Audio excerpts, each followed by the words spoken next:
Hey guys, this is McRae, and I've got another great question. So the question is, how do you avoid having an idle mind? Um,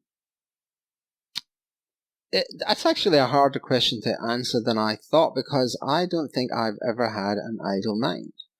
I mean, some people, I've got relatives who can't sit still for 5 minutes. They have to go and do stuff. There's always something happening.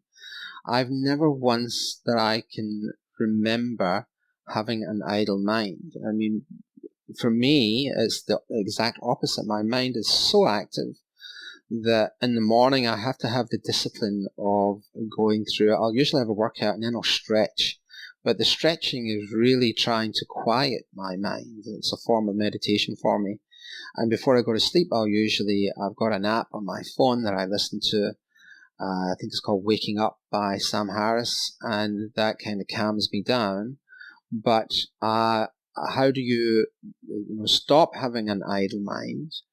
Um, I don't know.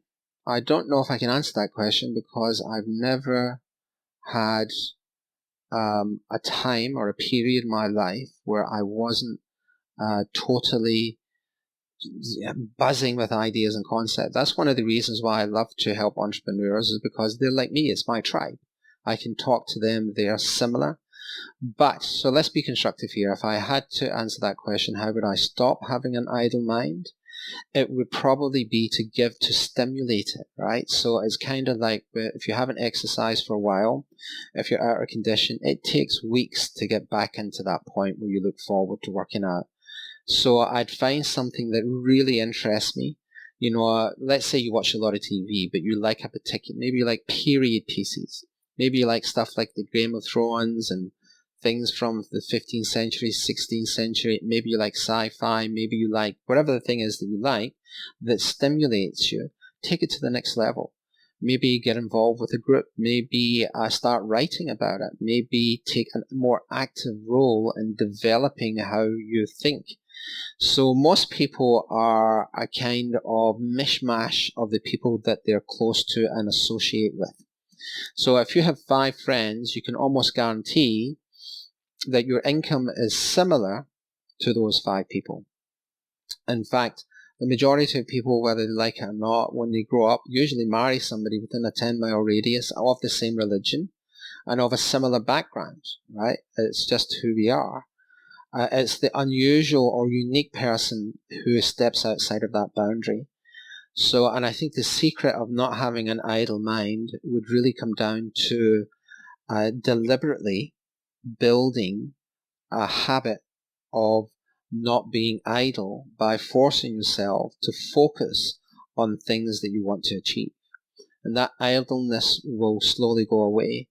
And I think another point with the idleness thing is the human brain is designed to stay in comfort. So as long as you're not doing anything, as long as you're not trying anything, you can't fail. So you're always comfortable. So the brain wants to be idle. But once you have that spark, once you get some wind behind your sails of a little bit of success, your mind will explode. I promise you. I mean, people who are really winning, people who are, and it doesn't need to be monetarily, but they're spiritually, emotionally, physically, whatever they're doing in their life, once they get their mind sparked, they can't wait to wake up. I can't wait to wake up most days. I'm excited. Sometimes I have to remember I need a certain amount of sleep, and sleep's very important to me these days. So I have to kind of force myself to sleep X amount because I know I'm going to be better the next day. But I'm excited about each day.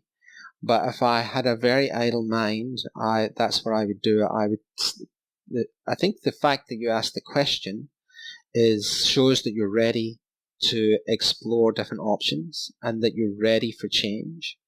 But acknowledge the fact that what's the reason why your mind is idle? Is it an escape? Is it to give you a reason of not succeeding?